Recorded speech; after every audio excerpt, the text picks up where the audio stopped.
don't know if you realise, but Rentokil is a pest control company and a food hygiene safety company. So I could regale you with some stories about some of the things we do, but actually I thought no better about that. So I'm going to give you sort of 30 minutes, hopefully. Please answer questions as you go along. Hopefully you'll keep me on time. First apology, I've used the word next generation. Okay, but the topic really is around how we as security managers need to evolve our approach to how we manage security and how the business manages security as we move into this brave new world of digitalisation, of onboarding millennials, of IoT, of all that great stuff. So I think we've got a few challenges ahead of us. I think number one, the drivers for change really is that board accountability and awareness, but how many of you have had that little note from the board saying, how secure are we? I need to do some statutory returns. The NCSC are asking me about cyber security. Any utilities companies, now we've got the new NIST directive coming in, guys, how are we going to be secure? So I think the board themselves have been asked by the legislators, they've been asked by the press, they've been asked by the investors how secure. So that's great for us from one perspective, maybe not the other. National Cyber Security Agenda, we've all saw that apparently we're spending 1.9 billion on cyber security over the next whatever. To be fair, seen some tangible evidence of that. I think the NCSC are doing a great job. A lot of training programs, GCHQ, etc., coming up on board, and certainly people like the ICL now standing up and actually providing some sensible advice and guidance. And it's nice to see it move out of that traditionally utilities, finance, local authority space into our markets. Privacy legislation, notice I choose not to use the 4 letters. But I think privacy legislation, not just in Europe but in other countries now, is actually the challenge. I was just saying over lunch, I'm actually dealing with a privacy issue in Australia of all places at the moment, where there's some contestant over where personal data has actually been held. Market and customer expectation, we're a B2B business. We trade on our reputation. Our reputation is protecting the reputation of our customers. Our customers expect us to be safe and secure. We move to an increasingly online business. Clearly, they're expecting us to be able to demonstrate that we are secure. Digital transformation. I mentioned earlier, we're a pest control company. I won't go into the detail of that, I think we're a polite company, but we just won the Queen's Award for Innovation for a digital pest control solution. We have an Internet of Things solution, which is our rat traps are now internet connected. So when we capture something, it tells us.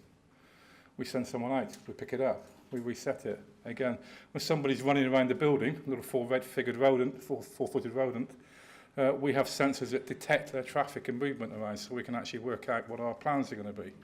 And we can tell how many times people have used soap in a soap dispenser or the washroom, how many people have used towels, how many people have entered the room or walked both, or left the room without using either. You know, all these things are... that's a quick quiz question, right? Ladies versus gents, right? Who gets the highest score for compliance on hand washing, ladies or gents? Go on. It's going to be men. It's going to be men. By how much? 25%. Not far. About between 18 and 22% normally. Yeah. So never touch the handles on the ladies' door, okay? So digital transformation, we're looking at how we as a traditional B2B, man in a van, route-based service can actually transact digitally with our customers. And then we have this whole brave new world of the millennial, continuous development, value chains. Anything to do with avoiding process and getting product out the door to add business value. Yeah. So I'm going to start on a couple of slides that I confess I have plagiarised the references at the end of these, but I think if we look at traditional IT security operations, fortress IT security as I call it, we've always been in the world where we protect the business, primarily from itself, but we sit and we protect. So we have our security operations protection strategy, we have the security team working in the background, making sure that everybody's safe and secure. We have a whole lot of projects where we're trying to buy or justify buying some of the expensive tools and products that the guys out there are selling us because they're going to make us really safe, they're going to reduce our threat profile, they're going to reduce the intrusion, they're going to reduce the risk. And invariably, with the Ministry of No. Yeah, no, you can't do that. No, you can't operate that. No, you can't connect to that service. No, that's not safe. And we sort of get in the way of business to some extent. We hinder business and we stifle that innovation. We tend not to look at it through the eyes of business risk. We look at it through the eyes of technical risk. We look at the eyes through, our ethics. Would our ethics permit the business to use an FTP connection to do that? I'm not sure it would. And as a consequence, we're always late to the game. Whenever the business is doing something, I think I heard some examples earlier over lunch where we've developed something and it's gone live and we just tell security about it, in which case it's probably too late. But when you actually backtrack, if we were in at the beginning, the solution that they had would be a little bit more robust, a little bit better. Hands up anybody who recognises that as a modus operandi.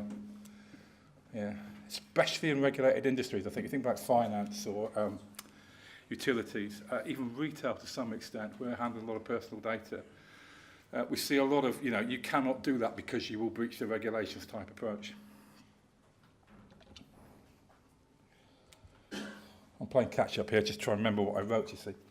So I think there's a new world, sorry, I've forgotten the reference, but there's a company that I do some research. The company came up with this model, put it on the internet, and I think it's a really good example of how we as a security function need to change. I think we have to protect, our job is to protect the business, to protect the business, but we have to facilitate that execution of the business strategy. So we have to change our focus. So they're all the things that we have to do and protect. And I think we come back to sort of conversation around basic IT hygiene. So we have to patch, we have to have boundary controls, we have to have secure configuration, decent access controls, you need to protect against malware. Those are things that we just have to have in place. So like switching the lights on, generator plant, cables. But on the other side of the business, I think you need to be able to engage and raise that level of awareness amongst businesses of what security means and what risk they're taking. Security is not just the responsibility of the IT team anymore, it's the responsibility of everybody who works in the business. Anybody who's worked with one of the big four, KPMG, Deloitte, whatever, if you were to say to them, I'm going to send you a spreadsheet with our employee data on, they would go, well, no, please don't do that. Please don't do that. Please don't do that. But we just wouldn't think about it. And we've got to get our employees to that sort of level of competency around, it's muscle memory around security. Think about your operating model. I've got a very small team. We've got 40,000 employees. I've got 5 security officers that work for me spread across the globe, 150 IT guys. Security operations is not my responsibility. It's the responsibility of the business and it's the responsibility of the IT operations function. I will help them to identify where their risks are. I will supply them with some best practice standards or some approach. I'll give them some training. But they are the guys on the ground that need to actually manage it. I'm not patching systems. I'm not writing secure code. I'm not vulnerability testing the websites. You need to do that before they go live. Early engagement in the projects. How many security officers in this room always get a call before the business case goes in for a project to say, can you help me with this? God, must be one, surely. Okay. After the business case, but before it goes live? It's gone live.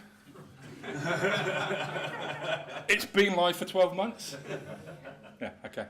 So that early engagement piece, and if you think about it, if you look at, we worry about 100% of our environment, but actually the things that present risk are probably 10 or 20%. So if you can get that very early engagement up front in 3 modes of operation, say, right, number 1, let's do a business impact assessment. How hairy and scary is this?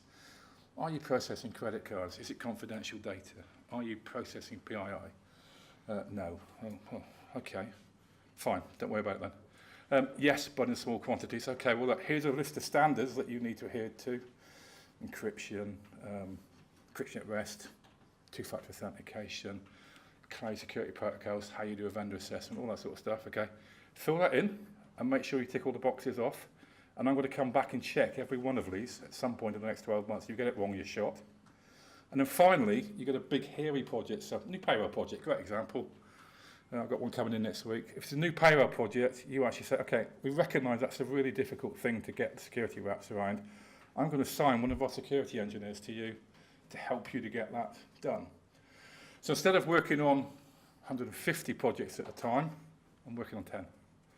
I've got sight of 80 because they are of security concern, but that's just an oversight thing. And I've got the rest. They're going to sit in a very small pot that I don't really need to worry about. Great example would be mobile app development. At one end, we're developing an application which is our customer-facing sales order processing platform, signatures capture, contract capture, photo capture. So at the other end of it, it's a vehicle check app. I get in the car in the morning and go, yes, it's got 4 wheels. Yes, it's not been cleaned. Yes, the ashtrays are empty. It's got oil. It's got water. Tick. I'm not really worried about that, to be honest. Yeah. And I think that whole second part then is around technical and business risk management. So I can't go to the business and say, if you don't buy the latest intrusion detection software to protect that system, you are going to get hit by an £80 million fine by the GDPR guys. So I mentioned the 4 letters because it says so in the regulations. Sorry, guys. You've got to look at that sort of technical and business risk management. You know, if that was a multi-million pound hit, we as a business, and I think, is anybody from Sony in the room? Can I use Sony reference? Right. If you think about Sony, there's a train of thought that says, you know, the however many millions they spent on actually resolving that first hit was far less than it would have cost them to actually deal with all the security issues that they had up front. I don't think it's materially damaged them as a business from what I see in the press and the paper. Yes, they've got a much stronger security thing, but they took an appetite-based risk assessment of that and said, you know what? We could probably weather the multi-million pound hit in 1 or 2 years and the impact on our business rather than spend twice that trying to secure it.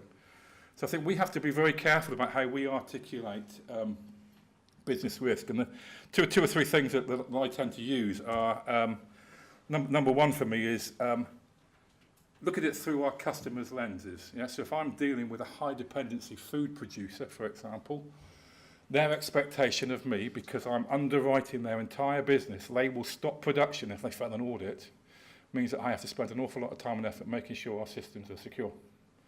Really have to. Yeah? On the other hand, if it's an internal operations thing, I mentioned the car thing a minute, if it's our expenses portal, I'm just trying to think of a customer-facing example. It may be a BI reporting tool, which is giving comparative statistics but not names and addresses. I would spend less effort on that and actually less time on that.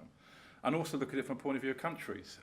Great example is we've had a country which is north of one that Donald recently visited. Sorry, south of one that Donald recently visited. And it had a nation-state attack. But it's 100 workstations, and I could spend a huge amount of time and effort and money on that to actually mitigate all the risk in that environment, make sure it's patched better. But actually, the reality is, it's a relatively small hit. It was contained in that country. It's not on a distributed network. So, the US, on the other hand, big operation for us. I would make sure we got the right controls in place. So you need to start to understand that business. Need to understand what the business risks are. Need to understand what the appetite is in operational terms. I had a conversation just now with a virus vendor. I could change the virus vendor that we use today. I could save some money in the IT budget. I could probably reduce some risk. But the business impact of updating 13,500 workstations and the productivity loss that I may cause to the business is probably going to outweigh any benefits the IT budget's going to see in return on that product and any risk reduction. So we have to start to look at it through those eyes. Then I think beside that, we've still got that, the protect focus. We split in two now, but that protect focus is really around protect. We've done as much as we can around protecting the environment, stopping bad things happening. We've done as much as we can around accessing both the internal and external threats and take a view. I'll show you a little chart in a second that we do where we just sort of try and present what's coming into the business. And that third one is that we very carefully manage and learn security incidents. So every single security incident we get, which is medium, high, or low, is we do go through a full review. We don't get many of them, thank God. But when we do, we make sure that we look at them and we learn the lessons from them, and then we look at those risks and see how those risks would apply to other similar services across the business.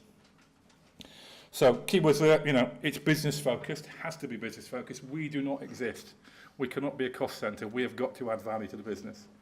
And the second thing is it has to be profiled by risk. There's no point in spending money unless you are going to see a return on that. That return is going to be a reduction in risk or market advantage. So when we're presenting to the board, we talk very much in business terms.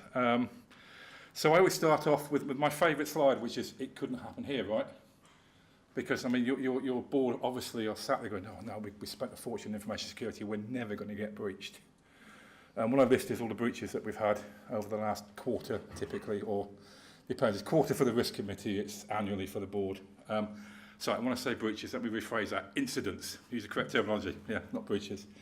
And we have a bit of a laugh and a joke about it. So I think the last 2 or 3, we had an interesting issue where somebody was trying to launder credit cards through a website. So they were using a random number generator, scripting against a payment gateway. Payment gateway was going, yeah, that's a valid card. No, that's not a valid card. Yeah, that's a valid card. So 500 valid cards later, we actually got paid for processing the cards, which was great. Didn't have to do any service, but there were 500 people in Santa Barbara now going to be somewhat poorer because their credit card numbers have been validated and now could be used elsewhere in the market. No breach of security protocol, no compromise of service, just using the functionality on the basic payment gateway. We also try and compare with our competitors and peers. I hesitate to, I'll try to avoid mentioning companies, but a couple of companies out there that produce a security score benchmark. They've been used by insurance industry now, but they sort of give you an out of X score, how you compare against your market, how you compare against a company. They're not in the room or in the building. If you get them in, they'll actually run a sample product. If you do it before the board meeting, they will give you the score before you go into the board meeting, so at least you can go into it live without having to buy the product. Okay, so that's how but that's a really useful thing where you can say, look, you know, and the question is, how do we compare with our competitors and peers? The other thing I do is each of our board members, I've obviously sat on other boards or come from other organisations, is I ring up their CISOs and we go and have coffee and we discuss the issues and challenges that they face and then we play them back into that board session. So, you know, it wouldn't happen here, right? How do we get, well, you know, in your guys and wherever it is are doing X, Y, Z and we've done this and it tries to bring that all together.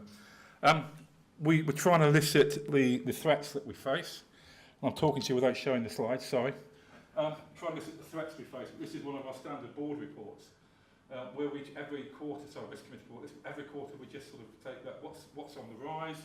This quarter we've seen a lot of vishing. Our chief exec became the 6th most loved chief exec in the UK on Glassdoor. You would not believe how many people have rung and said, oh, I'm Andy Madison here. Can we have some money, please? We then get type of squat domains. Again, we're in the press, and whenever it's the press, we just get people trying to mimic our domain. And Rentokil, unfortunately, is quite easy to mimic with 3s and 0s and 1s and Ls. Lost devices. GDPR is very funny. Yeah, before GDPR, we never had any laptops stolen or lost. Never. Not one. In the last 8 weeks, 12. So, you know, it's quite interesting the effect that that's had on the business in terms of, yeah, you know, we notice that now, we're going to notify you. And the other one is the website attacks. We've seen, you know, I think someone mentioned crypto mining earlier, but we've raised that in the board so that, you know, we're seeing increased activity at our web interfaces where people are trying to get in, trying to compromise the website, trying to use that stuff. Number of incidents we're seeing, interestingly, this year, the stat's not that great on that one, but I think this quarter's stat is showing we've had as many incidents logged in the first half of this year as we did in the whole of last year. So clearly, you know, we're either getting better at detecting them or stuff's coming on. And then that bottom left-hand one there, bottom right-hand one there, sorry, where we try and just create a little, you know, what are our threat matrix profiles and how are they changing quarter to quarter. So we're looking at, sorry, very small print, but, you know, is this insider? Yeah, we've had a few supply chain incidents here. What about crime? We've seen an awful lot of CEO impersonation, we've seen known exploits, we've seen phishing, and then the nation state, we still keep that there on warning because we get caught in the crossfire of any nation state event that seems to kick off. I think the suppliers or targets or vendors that we use, we just seem to be in their crosshairs for some reason. So again, message there, that whatever we do is aligned to the business. It's based around our corporate governance and compliance model, which we help to develop. And we do our best to clearly articulate a business-based risk and a business-based strategy for dealing with information security. We try and be better than average. I think I was talking over lunch, if you think about the home, you know, if you've got an alarm box outside of your house and next door haven't, hopefully those bright criminals will go next door because it's less likely to sound. That's what we're trying to do.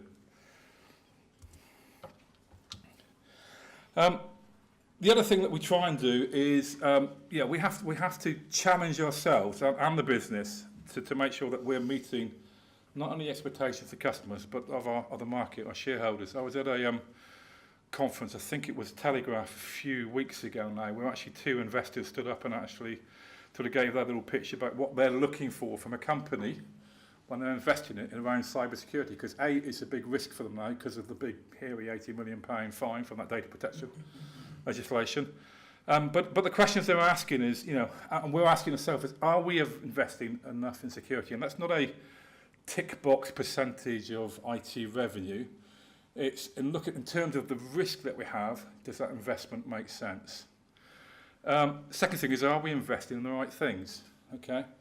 And that's quite an interesting one. So investing in the right things does not mean buying huge amounts of technology, tools and services if you haven't invested in getting that basic control framework right. You haven't invested in getting that basic awareness levels right. You haven't invested in getting that basic IT hygiene level right. If you've got those three things in place, then you can start to talk about that further investment. Are we meeting customer expectations? That's a really big one for us. We deal with some of the world's biggest names and some big contracts. They have very stringent regulations around how they operate, and they expect that of us as a business. So we have to make sure that what we're investing in is not only meeting a security risk, but also a market or go-to-market risk in terms of what we're doing. I mentioned how we compared with our peers. Really important. You need to stay better than average. And most importantly of all, have you prepared for a breach? How many have a rehearsed, tested in the last 12 months incident response plan? I'm ashamed of you. Okay. The one thing that you will spend in your 2019 budget is however much money it takes you, relatively small money, to put that into place, please. The most important thing you can possibly have. You've got to do it in 72 hours if it's a data security breach for GDPR. And I think GDPR somewhere stipulates that you should have one. So come on, guys. If you've got a relatively limited budget, there are two things you should do. One is get someone in and build that response plan and rehearse it with the board, take them through it end to end. Number two, spend as much money as you can on training your users to be good cyber citizens. If that's the only two things that you could do, fine. And I've deliberately avoided patching, malware, secure config, whatever, because you've got an IT department that should be doing that anyway, not delivering projects. That's their priority, to get that bit right. A bit of a challenge, I know, but that's the way it should work. And then we come to security for the digital age, our nemesis. How are we doing for time, by the way? Okay. We're fine. Yeah, so security for the digital age. So we have millennials coming to the organisation. We're doing secure DevOps. We're doing this value chain development, something or other. I can't remember the exact model. But basically, if we are developing something for the business, we're going to develop it quickly. We're going to fail fast if we don't want it. And whatever we do is focused on making margin and revenue and market space for the business. Completely counterintuitive to someone from security coming and going, yeah, but if you do that, you're exposing all of our customer data on the net and you're going to get fined. Yeah, but that's a small risk, isn't it? No, because you've got password on the admin account. Yeah, it's that sort of conversation. So how do you actually start to get in this? So this comes back to that you need to be very, very plugged into the business. You need to be very, very plugged into the planning sessions. We run a program implementation planning session every quarter where every single development program in the business sits in a dark room and I sit in the corner making notes going, oh yes, they're doing that, are they? Yeah. And then I go back to my team and say, right, can you sit on that project? Can you sit on that project? Can you sit on that project? And just get a picture of what they're doing and where they're going and help them to actually build that security and get that out the door.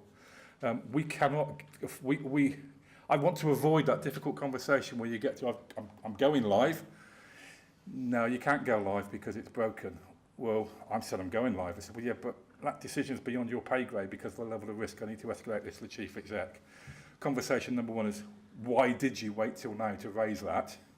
Conversation number two is, I've got to go to market with it. So how do you fix it, Pete? Spend a lot of money. So you've got to avoid that. Security by design and default. How many of you run the development teams in your organisations? How security aware are they? Really security aware? Yeah? Sort of security aware? Yeah. Okay. interesting one. I think we picked that up in the session this morning. I get very frustrated by the development functions in the business and the operations function of the business look to me to tell them how to be secure. I have no idea how to write secure code. Sorry, it's not my job. Yeah, I could probably build a server. I used to be a sound engineer. I could probably build a server and it'd be reasonably hardened and controlled, but I don't think I could write secure code. But I know who can. So you need to go away. You need to do the training. You need to do the support. Here's the courses. Here's the material. Here's the tools that you can use to test this as you're developing it to actually learn that. Because if you go through that test process, and at the end of it, you demonstrated to me, not only have you gone through that test process, but you've got a pass, then you're going to go live. I'm not going to stand anywhere. It's go live. It's your certificate. Away you go. And also pulling on those levers for compliance. How many people here have had the conversation, yes, but it's 4% of global revenue, boss, you really don't want to do that? I can't believe none of you have had that conversation. It's only me then, is it? The GDPR thing, if you actually read into the legislation, it gives us as CISOs the levers to insist on basic security controls, appropriate technical measures based on risk. Yeah? It's written in the legislation. If you lose a laptop, boss, because it's not encrypted and it's got personal data on, it's on the ICO website. It says, we will take a very dim view. If you lose 10, we'll take a really, really dim view. If you lose 20, we might come and have a look at the rest of it and cause you a big problem and give you a fine. So use that to your advantage, but don't play on the big headline story. Actually take some real use cases from stuff that you see on your risk register. Look, that's going to be an issue. 2 of those is going to mean that. 3 of those just mean they're going to come in and actually do an audit, which you want to avoid. We've got an evidence-based trail of what we've done and how we thought about this to actually make this work. And the other one, I think I mentioned data-driven journeys.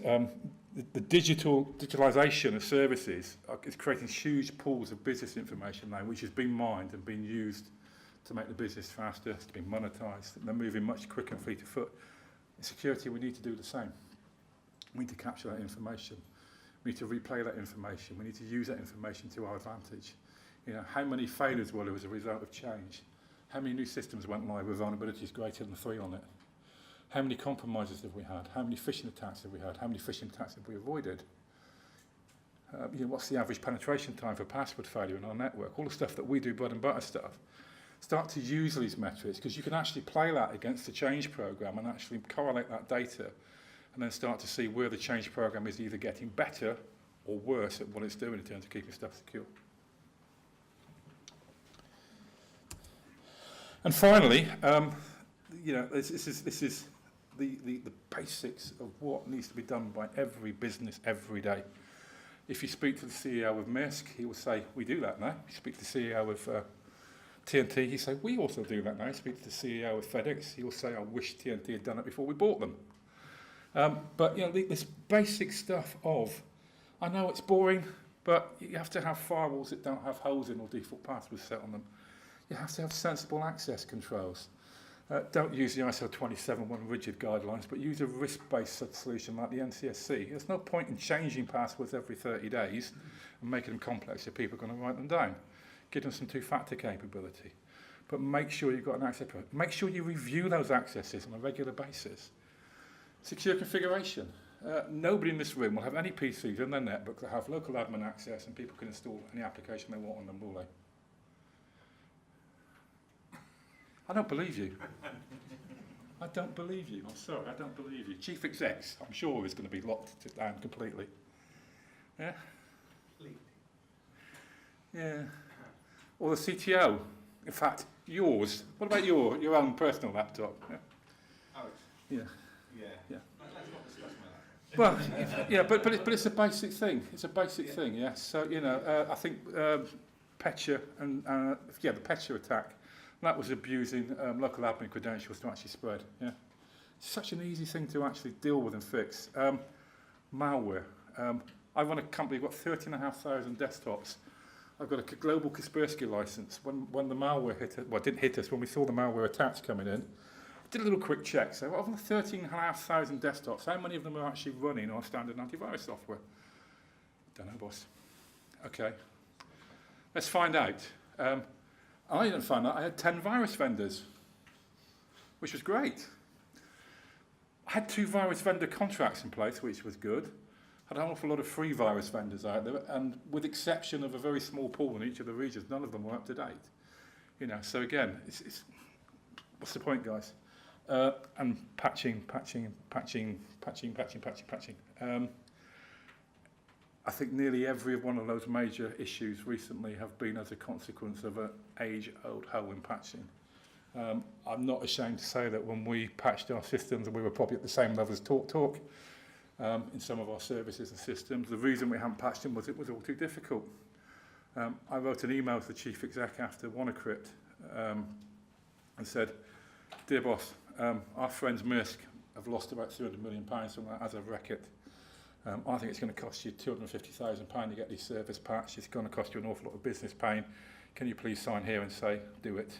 And he has. And it's in the main being done. Nowhere near perfect, but it's moved on such a long way. We are now better than average at doing it, he says, hopefully. You know, I cannot emphasise enough that the IT operations function's role in security is to tick these boxes off. Okay, and it's to tick these boxes off routinely before they get engaged in business change projects, before they get engaged in latest sexy data centre upgrades or reversioning their VMware environment or rolling out some new graphical monitoring interface. These are the things that they have to get done. And these are the things that are probably most difficult to actually get them to take on board. So the message for me there really is, you know, shift that burden away from security and security operations to data centre and data centre operations. And that basic IT hygiene has to be baked in to the day-to-day activities. I'm old enough to have been operating on mainframes, steam-driven mainframes. And back in the day, that was the process. You had no choice. It didn't work if you didn't do that. Yeah? And we've got to get back to that sort of same mentality. So hopefully, one more slide. Yeah. So security has to evolve. We've got to understand those business objectives and processes. Risk always has to be done in business context. Not because my vendor says it's going to be an issue, not because Fred next door's got a virus, but actually if that was to attack our business, the likelihood of which is the business impact or margin impact is going to be Y. Never, ever say no. Right? I sign off nothing. It's not my responsibility to say no. I merely present the risk. I might look at you and say, I think that risk acceptance is a little bit above your pay grade, so let's have a conversation with the boss first. But I never say no. I say, look, option A, option B, carry on doing what you're doing. What do you want to do? I'll carry on doing it. Yeah, you can't make that decision. Someone else has to make that decision for you. And then I think the final one for me is around managing that. We've all got ancient, old, legacy infrastructure, which is possibly unpatchable, certainly unmaintainable. It's going to be donkey's years old. Manage it, love it, control it, put secondary controls on it, but don't try to change it because you will break it by changing it.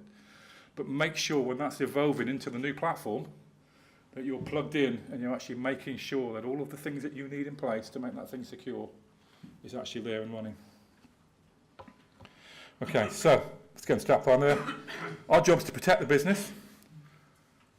It's to add value, not a cost centre, we're to add value to the business. Protecting it is one way we add value. But the other is that we facilitate that execution of the business strategy. Yeah, we have to enable that business to grow and to develop and to make money.